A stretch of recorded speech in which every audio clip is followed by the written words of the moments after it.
Bonjour, il n'est pas encore 6 heures du matin, pourtant Julien est déjà au travail. Et oui, pour être éleveur de chèvres et producteur de fromage, eh bien il faut se lever tôt. Mais oui, l'heure de la traite n'attend pas, les biquettes sont prêtes, je vais tout de suite retrouver Julien pour lui donner un coup de main.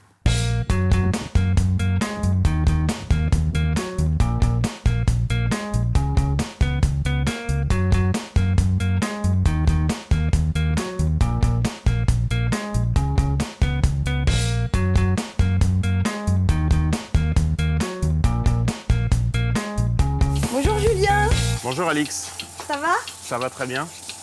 De Toi aussi? bonne heure et de bonne humeur? Exactement, toujours le matin. Nous on a l'habitude, toi aussi? Ouais, moi aussi j'ai l'habitude, 6 heures, pas de problème. Comment vont les filles ce matin? Bah écoute, ça va bien, ça va bien. On est en pleine traite. C'est que des filles, oui. Oui, c'est que des C'est filles, que des on filles, est ouais. d'accord, dans la mesure où... Il n'y a que C'est les la Parisiens traite. qui croient qu'on s'occupe des mâles aussi à la traite. Il y en a combien à traire? Donc là, il y en a 50, à traire, il y en a 55. D'accord. 55 actuellement, et puis en saison, on en aura 70. D'accord. Voilà. C'est des petites qui seront devenues grandes. Voilà, donc c'est des plus petites qui vont intégrer le troupeau d'ici un mois. Travailler avec du vivant, ça veut dire se lever forcément très tôt et tous les jours de l'année. Ouais, c'est 7 jours sur 7 et Oui. toute l'année. Après, nous, on a une période quand même plus calme qui est janvier-décembre où on se lève quand même un petit peu plus tard. Mais sinon, c'est vrai qu'on démarre 5h30, 6h le matin. Bon, après, nous, c'est un choix qu'on a fait. Du coup, on termine un peu plus tôt le soir. Donc après, nous, on a fait le choix d'essayer le soir d'être rentré chez nous à la maison à partir de 19h, 19h30. C'est d'essayer d'être à la maison. Donc pour arriver à ça, il faut travailler plus tôt le matin. Elles n'ont pas de prénom. Non, elles n'ont pas de prénom. Elles n'ont pas de prénom, mais on les connaît toutes C'est la individuellement. différence entre celles-ci Ouais, et voilà. ouais. Elles ont toutes un caractère un peu particulier, elles ont toutes des habitudes. Là, c'est toujours les mêmes qui montent les premières, après il y en aura d'autres, etc. Enfin, voilà, D'accord. on est avec elles toute la journée pratiquement, et puis 2 fois par jour on fait la traite, donc forcément on les connaît. T'as une préférée? Non. Après, il y en a qu'on aime plus que d'autres, oui. Et je vous avais présenté Julien, mais pas Gwenaëlle. Madame, enchantée. Donc, femme de Julien. Femme de Julien, Et puis, tu travailles aussi du coup, sur l'élevage. on est à 55 ans. Au boulot? Au boulot. Alors, attends. Voilà. Tu as juste à le poser, puis avec l'aspiration, voilà, il va monter tranquillement. Tout seul. Attends, Biquette. C'est simple, hein? Et quand on voit plus de lait ici, on retire. Voilà, tout doucement pour pas lui abîmer le... Everything is under control. My control. Ça veut dire tout est sous contrôle. Mon contrôle. Donc c'est un projet auquel vous pensiez depuis longtemps. C'était quoi? C'était l'envie de s'installer tous les deux En fait, on voulait trouver une situation, un métier aussi qui nous permette de passer du temps en famille. Et le métier d'agriculteur qui nous plaisait, du coup, pouvait aussi bien correspondre pour ce... Ah oui, parce que souvent on entend que les agriculteurs n'ont pas beaucoup de temps à consacrer à leur vie de famille et qu'au contraire c'est difficile. En termes d'amplitude horaire, c'est vrai qu'on aligne des journées de 12-14 heures. Du coup, dans cette amplitude horaire, on a quand même des moments où on peut tout à fait se dire, pendant j'ai cette demi-heure, je peux aller chercher mes enfants à l'école, je peux aller prendre le goûter avec eux. T'as une grande liberté. On a une en liberté fait, dans aussi ton d'organiser. temps de Alors travail. pas tout le temps, pas toute l'année, c'est vrai, il y a des moments où on n'a vraiment pas le temps, et c'est vrai, il y a des moments où on ne voit pas beaucoup nos enfants. Mais globalement, sur l'année, quand même, on passe beaucoup de temps avec eux. Elle n'a pas été faite? non, ça c'est celle qui n'a pas encore eu ses chevreaux. Ah d'accord. Qui peut-être... Ah c'est peut-être pour aujourd'hui? J'en sais rien. Non, je crois pas. Je vais te dire.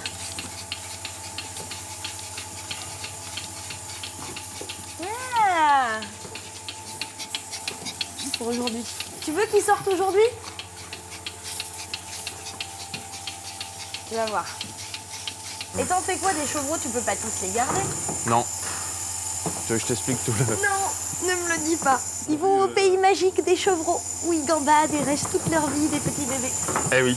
Tu travailles donc des chèvres poitevines. Oui. Des chèvres qui étaient presque en voie de disparition il y a C'est ça. une trentaine d'années à peine. Oui. C'est un choix de travailler une espèce locale, une race locale. Oui, c'est vraiment un peu un peu le coup de cœur pour la race, parce que quand on a décidé de partir sur un élevage de chèvres, il fallait choisir une race qui nous a plu. Et puis du coup, c'est une race aussi qui convenait bien au système que l'on voulait mettre en place. C'est-à-dire en système pâturage, en agriculture biologique, un système où on transforme le lait en fromage. C'est vraiment une race qui convenait vraiment bien pour ce système. C'est celle-là? Non, c'est pas celle-là. Je cherche la 10 023. Une petite assez large. Une petite large. C'est pas sympa. C'est celle-là? Ah oui, effectivement, elle est large. Ce serait bien que tu fasses un petit effort.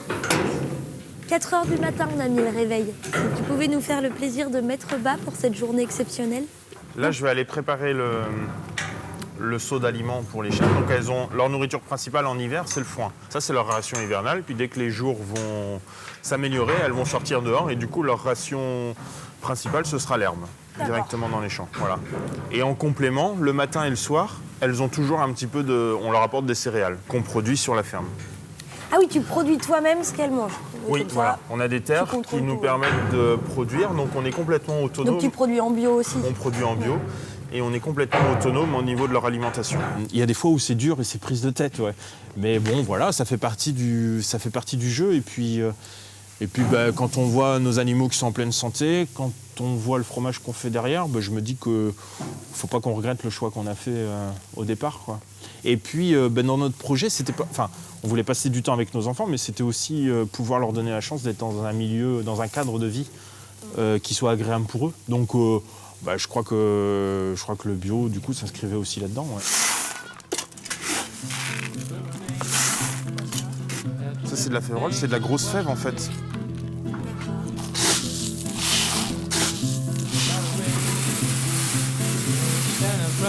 Oh là là! Oh là là là! Elles n'ont pas toutes des parts égales. Excuse-moi. C'est là où elles ont tendance, des fois, les dominantes écrasent les dominés. Bon, c'est comme à la cantine, quoi. Hein. Voilà, c'est ça. C'est une chèvre qui est très caractérielle, qui a tendance à se battre aussi, à avoir une hiérarchie.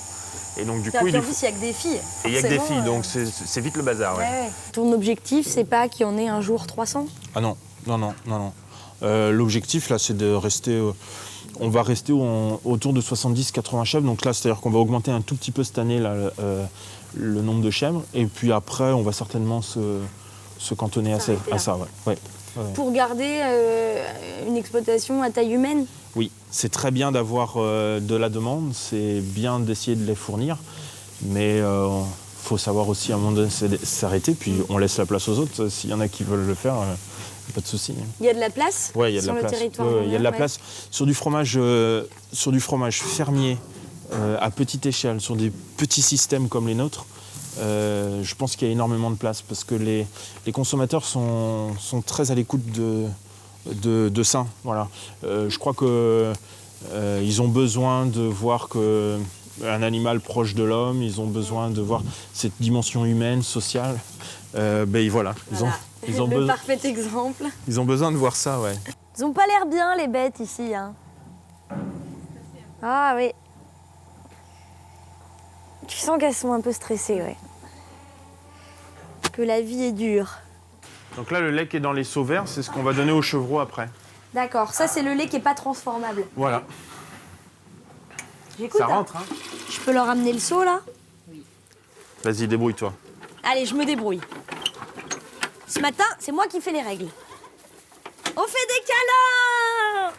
C'est les nouvelles règles. Le moment maintenant où on prend... C'est le plus agréable, c'est quand là, on s'occupe des chevreaux, du coup, que l'on va élever, les chevrettes qu'on va élever pour intégrer le troupeau l'année prochaine. Là, du coup, c'est vraiment toute une phase qui est intéressante parce qu'on se les familiarise, quoi. Voilà, elles sont habituées, on leur donne le biberon. Forcément, on les caresse de temps en temps. Voilà, puis elles s'habituent à nous, on les dresse quelque part, hein, on se les imprègne. On les imprègne de nous, voilà. Leur bonheur fait plaisir à voir. Oui, il y a plus malheureux, là. Hein. C'est un vrai lion, hein. Merci. Ça t'embête pas? Pas du tout. Au contraire. Tiens. T'y vas, hein? que toi, t'es tout petit, tout maigre. Ça se trouve, c'est celle qui te fera le plus de lait plus tard. Hein. Ouais, bon, il y a du chemin, mais... Bah, on sait pas, on sait ne pas. sait jamais. Oui, t'as pas l'air encore, mais tu vas être une championne. Je pense qu'elle a assez bu pour l'instant. Oui, c'est pas trop mal, tu peux pouvoir faire boire lui. Allez, viens là, toi. Ils ont combien d'écart, les deux? C'est le frère et la sœur. Non, ils sont nés en même temps? Ouais, bah, c'est pas développé comme elle aurait dû. Donc on va être obligé de l'élever à part, on va voir. Faisons une chef de compagnie. Une chef de compagnie, ouais. Ah bah, le plus difficile dans la mise en place, c'est toute la partie administrative en fait. C'est difficile parce qu'en fait, Puis c'est pas on concret, quoi. voit pas Ouais. arriver la concrétisation. Le jour où on a eu les premières chèvres, qu'on a commencé à leur donner à manger, qu'on a commencé à traire, qu'on a commencé à fabriquer, bon ben là tout de suite on oublie plein de choses quoi. Je crois qu'on serait incapable de refaire tout ce qu'on a fait pour s'installer. Je crois que on y passe tellement d'énergie que je ne sais pas si on serait prêt à refaire tout ce qu'on a fait pour s'installer. Par contre, refaire tout ce qu'on fait au jour le jour, ça, il n'y a pas de souci. Merci. Fais quoi maintenant? Ben, on prend une petite pause. On va se remplir l'estomac. Un petit déj Et pour après, nous, là? on ira en fromagerie. À table. Ça, c'est le père de tous les petits. Voilà. Vaillant. Vaillant. C'est là où le peu de mâles qui s'en sortent, ils ont Ils une belle ont vie. une belle vie quand même. Ah oui, oui. Allez, hop, tout le monde à table. Et qu'est-ce qu'on mange? Des fromages de chèvre. Comme t'en as pas encore fait, je sais pas si t'as le droit. Faut bien que je le goûte pour savoir si je vais mettre du cœur à l'ouvrage tout à l'heure. D'accord, d'accord. Et toi, Pierre-Louis, tu veux du fromage? Alors lui, il aime pas le fromage. Il aime. C'est pas vrai. Et vous le gardez, vous le mettez pas à la DAS.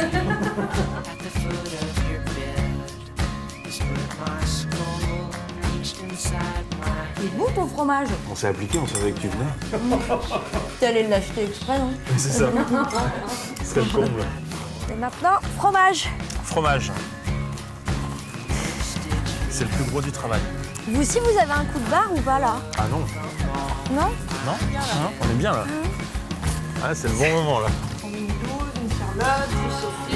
Cool. On est presque un peu des chirurgiens, hein, on dirait. Vous avez une belle fromagerie, hein? Ben, c'est quand même un lieu où on passe en moyenne 5-6 heures par jour à travailler, en moyenne. Donc du coup, il nous faut quand même un lieu, c'est notre deuxième maison, quoi. Donc il faut quand même que ce soit agréable. La partie élevage, tu maîtrisais peut-être un petit peu, moins la partie fromage. Oui. Ça, t'as dû apprendre. Ça, on a appris sur le tas. C'est vrai que moi, j'ai plus une formation agricole et j'étais vraiment très intéressé par l'élevage. C'est vraiment, du coup, ce qui me passionne dans ce métier.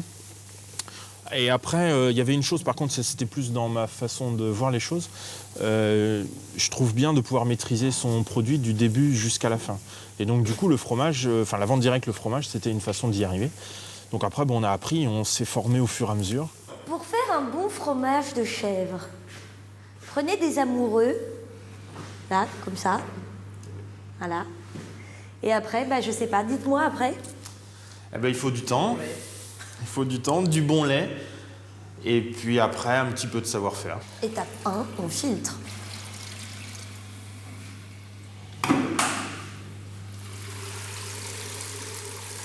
Combien de temps ça prend pour faire un fromage frais? Alors entre ce moment-là, la traite de ce matin, et puis le stade fromage démoulé là-bas, il faut compter 2 jours, au minimum. Et après, ça peut aller 3-4 jours selon le type de fromage qu'on fabrique. Tu vois, le fromage, après, il prend vraiment cette belle couleur. Là, c'est des fromages réussis. Hein. Tu te vois faire ça toute ta vie? Bah, écoute, j'espère. Ouais. J'espère. Après, voilà, il peut arriver plein de choses. Il peut nous arriver parce que c'est un système où tant qu'on n'aura aucun souci de santé, il n'y aura aucun souci. Mais c'est vrai qu'il faut qu'on fasse très attention à se préserver, entre autres, le dos, se préserver notre santé d'une façon générale, mais surtout le dos. On est sur un travail. La fromagerie, c'est une activité où mine de rien, on fait beaucoup de gestes répétitifs et on porte des choses. Donc c'est ça qui peut nous. C'est peut-être ça à l'avenir qui pourrait mettre un frein à notre activité. Mais non, on fait en sorte de se préserver. Mais voilà. C'est ce qu'on va cailler ce matin. Donc là, on voit le cahier qui est pris là. et avec le sérum qu'on va ensuite enlever. Et puis ça, on va le mouler. C'est là qu'il y a un petit geste technique. C'est là qu'il y a un petit... Quand on voit l'appellation mouler à la louche, c'est à ce moment-là. C'est ici que ça Voilà. se passe. Du coup, je remplis tout d'abord. Là, on va évacuer ce qu'on appelle le lactosérum. Tu peux toucher? Je peux toucher, ouais. Donc tu vois, c'est très ferme. Hein. Ah oui. Donc là, on est vraiment sur un... Là, on est sur un très très beau cahier et qui... voilà, Oui, ça, on est ça, sur un beau cahier, là. ça va vraiment faire... C'est vrai. Là, on a de la qualité. Là, on a du lourd. Là, on a du lourd. Donc là, du coup, on ne prend pas n'importe où. C'est-à-dire qu'on va faire un moulage en escargot. C'est-à-dire qu'on va prendre d'abord tout le tour. Après, on va se décaler vers l'intérieur, etc. etc. Okay. Et on va essayer de pas heurter le cahier. Il faut vraiment le mouler avec douceur. Il faut caresser le cahier. Oui, parce que plus on va être brutal, plus on va faire des petits morceaux. Et derrière, le fromage, il va, du coup, quand on va le démouler, il va se casser. Il va se séparer. Ou quand vous allez le couper au couteau, il va s'effriter, il sera... Voilà. Donc c'est vraiment l'importance du moulage à la louche, c'est d'être le plus doux possible. Donc on prend une belle louche. Donc là, on voit que ça marque bien dans le... Voilà. Et cette louche, on la fait glisser doucement dans le fond du moule. Et là, on voit que, du coup, ça commence à s'égoutter. Okay. Tu fais comme une boule de glace, en fait. Voilà, tu tournes. Ah, les petites, là. Voilà, il faut bien que tu inclines ton moule pour pas que ça tombe trop rapidement. Et tu vois, tu as été un peu trop brusque parce que du coup, tu vois... Ah oui, dis donc. C'est incroyable, ça. Il y a un vrai coup de main, Je te regardais faire en me disant, bon, attends, il suffit de faire clac-clac. Facile. Non, en fait, non. Bon, elle est concentrée, hein. Je suis hyper concentrée, là. C'est la 3e guerre mondiale, là, tu vois. T'es gonflé, je croyais que ça se passait bien. C'est le début de la guerre des tranchées, là. On s'enterre. Donc toi, t'es à la fois éleveur, fromager, vendeur. Ouais. Ça fait 3 métiers, ouais. Ça fait 3 métiers. Ça fait 3 métiers, ouais. Qu'est-ce que tu préfères dans tout ça? Ah, je sais pas, ça c'est pas une question facile. Chaque moment est... Moi j'adore par exemple le matin quand je suis là à 5h30, 6h, c'est un moment où je suis tout seul, il fait encore nuit, le portable il sonne pas, je suis avec les chèvres et c'est un moment vraiment privilégié où voilà, on est vraiment éleveur et ce moment-là moi j'en ai besoin. Par contre après dans le reste de la journée, je trouve ça bien d'aller rencontrer des gens sur le marché, de discuter, voilà, d'apprendre plein de choses. Et puis la fromagerie, bon, c'est peut-être la chose qui est parce que c'est tout le temps la même chose. C'est quelque chose qui est répétitif, mais ça fait partie de notre activité, malgré tout. Attention, salage. Pour saler, on utilise un petit moule comme ça et on sale le fromage. Tout simplement. Tout simplement. La danse du sel. Donc ce sont des herbes, des épices bio, bien sûr. Ah. Voilà. Impeccable. Tu t'en sors? Complètement. Tu vas vouloir m'embaucher. Écoute, on a préparé les papiers. Hop. Qu'est-ce que tu as envie de transmettre à tes enfants? De pouvoir réussir à être heureux en étant... en vivant simplement avec des bonnes choses et puis pour autant pas être décalé de la société, c'est-à-dire qu'il faut être vigilant à pas non plus se marginaliser mais montrer aussi qu'on peut être tout à fait heureux à vivre avec des animaux, à travailler, vivre de notre métier, mais pour autant pas non plus être tout le temps à consommer à outrance, tout le temps voilà. Je crois que si on peut leur laisser ça, déjà, ce sera énorme. C'est une grande première dans Dessine-moi un métier, le dessin familial. Qu'est-ce qu'on va dessiner? Un chevreau. Ça ressemble à un chevreau, ça, Alix? Moi, je m'exprimerai à la fin. Est-ce que tu dessines une petite fleur? On aura rarement eu autant de travail sur un dessin. Là, il y a un engagement total de toute la famille. Alors, on a la chèvre au centre avec le petit plateau de fromage. Et comme on est dans la nature, eh bien, on a fait un arbre, une fleur, et Pierre-Louis est en train de finir le tracteur. Bon, bien voilà, c'est déjà la fin de cette émission. D'habitude, je repars, mais là, j'ai pas envie. Alors je vous souhaite une très bonne fin de journée, un bon week-end et puis la semaine prochaine, quelqu'un d'autre vous présentera Dessine-moi un métier puisque je reste ici avec les petites chèvres. Il y a pire, hein. On est bien chez vous. Hein. Il y a pire. Ouais. Moi je suis comme à la maison. Hein. Au top. Du pain, du beurre, de la confiture, le fromage. Parfait. Je peux m'essuyer sur un truc où c'est pas fait pour. Non. Qu'est-ce qu'il y a? Tu voulais? Dans tous les métiers, c'est pareil. On met un tablier, on met une blouse, mais il faut jamais s'essuyer les mains dessus. Moi, je comprends pas ça. Elles ont toutes mis le bas? Non, pas toutes. Ben là, toutes celles qu'on a fait ce matin. Ouais, peut-être.